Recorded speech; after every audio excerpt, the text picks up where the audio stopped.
Kakae, habari yako? Habari yangu ni nzuri. Vipi za kwako wewe?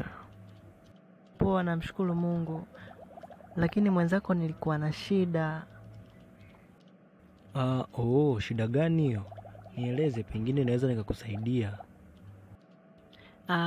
Nilikuwa naomba uweze kuniazimisha pesa mara moja, nitakurudishia.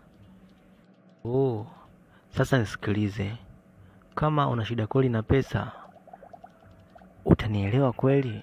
Maana hapa mjini hakuna cha bure bure. Naomba uweze kunisaidia kakaangu. Na shida sana na pesa. Unajua wewe ni msichana mrembo. Nasema tu ni mavazi yako hayo ndio ambayo yanakufanya uonekane kama uwe na muonekano wa mwanaume, lakini mimi nimetokea kukuelewa sana.